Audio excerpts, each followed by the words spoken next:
In the twilight realm where gods walk among mortals, where fate weaves its inexorable tapestry through the lives of heroes and kings, there emerges a figure whose name has echoed through the corridors of time for over 3 millennia. His story is one of divine blood and mortal flesh, of love and rage, of glory purchased at the ultimate price. This is the tale of Achilles, son of a sea goddess and a mortal king, the greatest warrior who ever lived, whose heel would become synonymous with fatal weakness, and whose wrath would shake the very foundations of Troy. Long before the walls of Troy would echo with the clash of bronze and the cries of the dying.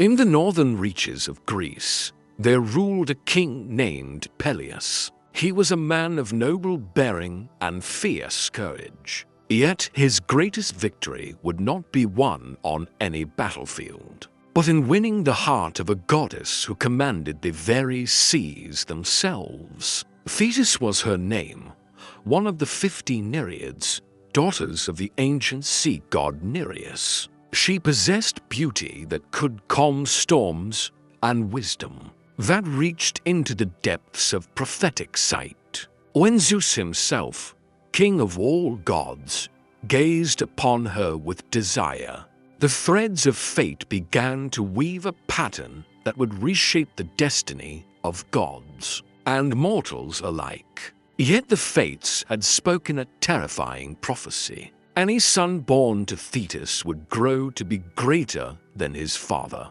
mighty enough to overthrow even Zeus from his celestial throne. The thunder god, for all his power, knew well the danger of defying destiny. With wisdom born of necessity, Zeus decreed that Thetis must wed a mortal man. The choice fell upon Peleus, whose courage and nobility had earned the favor of the immortals. Thetis, bound by divine will, but resistant to mortal touch, transformed herself into fire and water, into wild beasts and slithering serpents. But Peleus held fast through every metamorphosis until at last she yielded to his persistence. From this union of goddess and king was born a child who would eclipse all heroes who came before or after. Achilles emerged into the world carrying within his veins the ichor of the gods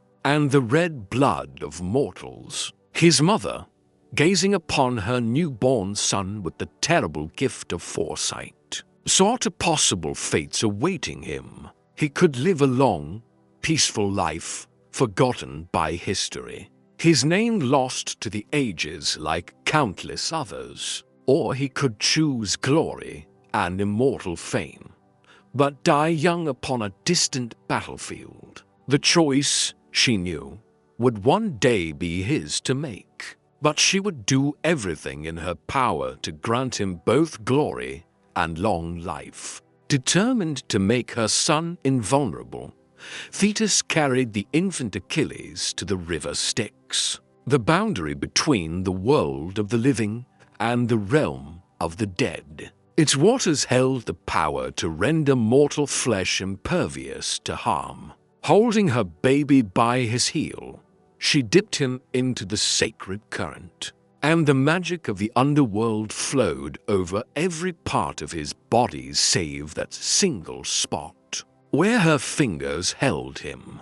Thus was Achilles made nearly immortal, his skin harder than the finest bronze, his body proof against spear and sword. Yet in that one unprotected heel lay the seed of his eventual doom, though none yet suspected the significance of that single vulnerable point. As the boy grew, it became clear that he was no ordinary child. His strength surpassed that of grown men while he was still a youth. His speed was such that he could outrun deer and wild horses. His beauty was like that of a young god, with golden hair that caught the light like spun sunlight. Thetis, still desperate to preserve her son from the fate she had foreseen, sent him to the court of King Lycomedes on the island of Scyros. There, disguised as a girl named Pyrrha, Achilles lived among the king's daughters, hidden from the world of war and heroism they called to his divine heritage. Yet destiny is not so easily cheated. When Paris, prince of Troy, stole away Helen, wife of Menelaus of Sparta, the greatest heroes of Greece began to gather for a war that would consume a generation. Among them rode Odysseus, the cunning king of Ithaca, who had been charged with finding the hidden son of Thetis. Through a clever ruse, Odysseus uncovered Achilles' disguise, presenting gifts to the women of the court. He watched as the supposed maiden Pyrrha instinctively reached for a sword rather than jewelry. The deception was ended, and Achilles, his warrior nature finally released, eagerly joined the expedition against Troy. At the head of the Myrmidons, his faithful warriors from his father's kingdom, Achilles crossed the wine-dark sea. His ships were among the 1,000 that darkened the waters round Troy, but none carried a warrior whose prowess would match his. The very sight of his armor struck fear into Trojan hearts. For 9 long years, the siege dragged on. Troy's walls, built by the gods themselves, remained unbreached, but the surrounding lands fell to Greek raids and assaults. In these battles, Achilles proved himself beyond all doubt the greatest warrior of his age. No enemy could stand before him. No strategy could contain him. Yet it was not a Trojan who would become his greatest enemy in those first years of war, but Agamemnon, king of Mycenae and commander of the Greek forces. Their conflict began over a woman captured in one of the Greek raids, Chryses, daughter of a priest of Apollo, awarded to Agamemnon as his prize. When her father came to ransom her with gold and sacred offerings, Agamemnon refused with contempt. The priest called upon his divine patron, and Apollo sent a plague that devastated the Greek camp. Under pressure from his dying army, Agamemnon finally agreed to return Chryses. But his pride demanded compensation. His eyes fell upon Briseis, the captive woman who had been awarded to Achilles. Despite the protests of his warriors and the fury of Achilles himself, Agamemnon seized Briseis for his own. The rage that filled Achilles in that moment was not merely human anger, but something divine and terrible. Drawing his sword only far enough to swear a mighty oath, Achilles declared that he would no longer fight for the Greeks. He and his Myrmidons would remain in their ships while Agamemnon learned the true value of the greatest warrior in all the world. Then he drove his blade deep into the earth and stalked away. Without Achilles, the Greek fortunes immediately began to falter. Hector, greatest of Trojan warriors and son of King Priam, led his forces in assault after assault. The Greeks, who had grown accustomed to victory behind their champion, found themselves driven back toward their ships. As the battles raged without him, Achilles remained in his tent, his divine mother often visiting to comfort him. Thetis went even to Zeus himself, calling upon old debts to convince the king of gods to favor the Trojans. Until Achilles was properly honored, Zeus agreed, and the tide of war turned decisively against the Greeks. In desperation, Agamemnon sent ambassadors to Achilles, offering fabulous treasures and the return of Briseis, untouched and honored. But Achilles' wrath burned too hot for such gifts to cool it. He declared he would sail home to his father's kingdom and live long in peace, rather than die for honor. Yet even as he spoke these words, those who heard them knew they rang false. The fire of divine heritage burned too strongly within him. The truth became clear when Patroclus, his dearest friend and companion since childhood, came to him with tears streaming down his face. The Greeks were dying, their ships beginning to burn, and still Achilles held himself apart from the battle. If he would not fight himself, could he not at least lend his armor to another? Looking upon his beloved friend, Achilles felt his heart torn between rage and love. He granted the request, but with stern warnings. Clad in the armor of Achilles, carrying his spear, and leading the fierce Myrmidons, Patroclus charged into battle like a force of nature unleashed. The Greeks, believing their champion had returned, fought with renewed fury. The Trojans began to retreat in panic.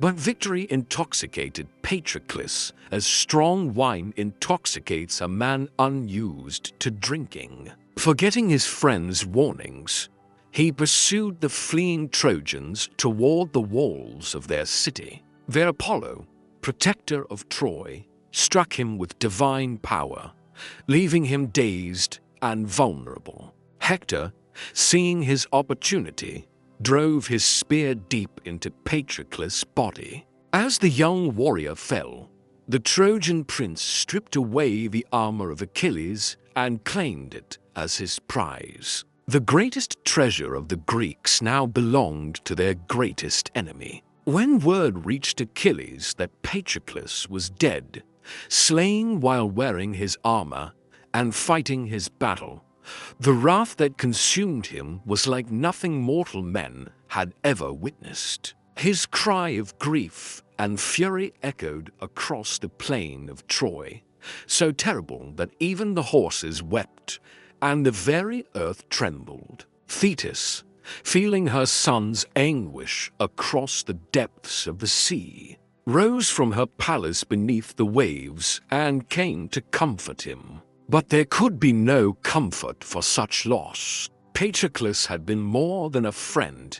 He had been the other half of Achilles' soul. Knowing that her son was now committed to the path that led to his doom, Thetis could only seek to arm him properly for the battles ahead. She went to Hephaestus, the divine smith, and begged him to forge new armor for Achilles. Since Hector now wore the old, the lame god worked all through the night, and by dawn had created a masterpiece. The shield alone depicted upon its surface the entire world of gods and men, cities at peace and cities at war. The helmet blazed like the sun itself, and the armor was lighter than silk yet harder than diamond. First, though, Achilles must be reconciled with Agamemnon and the Greek army. The quarrel that had seemed so important now appeared petty beside his grief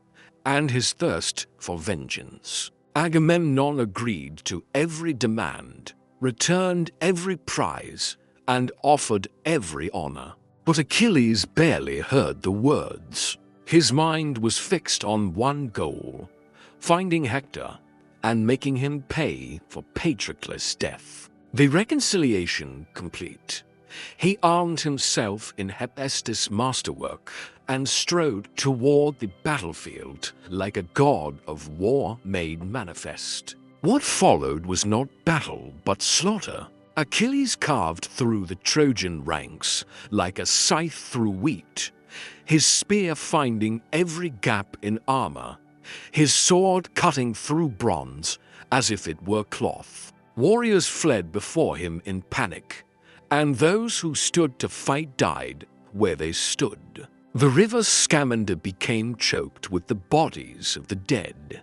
So many Trojans did Achilles slay that the river god himself rose in protest. But nothing could stop Achilles now. When the river god attacked him, divine fire drove back the waters. When other gods sought to protect the Trojans, the Olympians themselves split into factions. Through all this divine conflict, Achilles pressed forward with single-minded purpose. His target was not glory or conquest, but one man, Hector, slayer of Patroclus, the only warrior in Troy who might stand against him. When at last Hector emerged to face his destiny, the entire world seemed to hold its breath. Here were the two greatest warriors of their respective armies, Prince of Troy against champion of Greece, mortal nobility against divine rage. Yet the outcome was never truly in doubt. Hector was brave and skilled, beloved by gods and men alike. But Achilles was something beyond mortal measure. Their single combat was brief and terrible, ending when Achilles drove his spear through the only gap in Hector's armor, at the throat. As Hector lay dying, he begged for his body to be returned to his family for proper burial. But Achilles' rage was not yet satisfied. He tied the Trojan prince's corpse to his chariot and dragged it 3 times around the walls of Troy while the city watched in horror. For 12 days, Achilles continued this desecration, lost in a grief and fury that threatened to consume his very soul. The gods themselves were appalled, and finally Zeus commanded that the body be ransomed. It was then that Priam, ancient king of Troy and father of Hector, performed one of the most courageous acts in all literature. Guided by Hermes, he came alone by night to Achilles' tent, carrying ransom for his son's body and trusting in the mercy of his greatest enemy. When the old king knelt before Achilles and kissed the hands that had killed his son, even the divine rage of the Greek champion was moved to pity. In Priam's grief, he saw his own father Peleus, who would one day mourn for him as this old man mourned for Hector. For a moment, the humanity that divine wrath had nearly consumed reasserted itself. Achilles granted Priam's request, accepting the ransom and promising a truce for Hector's funeral. It was a moment of grace that illuminated the nobility that could exist even in the midst of war's brutality. Yet this moment of mercy could not change the fate that awaited Achilles. His own death approached on swift wings, though he faced it without fear. When other heroes came to aid Troy, he slew them all, though the gods mourned the loss of such warriors. The end came, as fated, from an unexpected source. Paris, Prince of Troy, whose theft of Helen had begun the war, was no great warrior like his brother Hector, but he was favored by Apollo, and the god guided his arrow to the one spot where Achilles could be wounded. The arrow struck the hero's heel, the single point his mother's grip had left unprotected when she dipped him in the river Styx. Poison flowed through his veins, and for the first time in his life, Achilles felt the approach of death. Even as he fell, even as the light began to fade from his eyes, Achilles' last act was one of defiance. He continued fighting until at last the greatest warrior who ever lived breathed his final breath. Beneath the walls of Troy, the Greeks mourned him as they had never mourned any hero before or since. His divine mother rose from the depths of the sea to keen for her fallen son. They burned his body on a pyre that blazed higher than any before it, mixing his ashes with those of Patroclus so that the two friends would never be separated. Even in death, But death could not diminish the legend of Achilles. His fame spread across the ancient world and down through the centuries, inspiring countless heroes and warriors. Alexander the Great claimed descent from him, and modern writers continue to find inspiration in his tale. For Achilles represents something eternal in the human spirit, the willingness to sacrifice everything, even life itself, for honor and glory. His choice between a long, obscure life and a short, glorious one resonates across cultures and centuries because it speaks to a fundamental question that faces every human being. In choosing glory over longevity, Achilles achieved a kind of immortality that no amount of divine protection could have granted. His name lives on while countless others who chose safety and long life have been forgotten. He became what he always sought to be: eternal, unconquerable, supreme among heroes. The heel that proved his downfall has given us a phrase that endures: the Achilles heel, representing that single fatal weakness that can bring down even the mightiest. Yet perhaps this misses the true meaning of his story.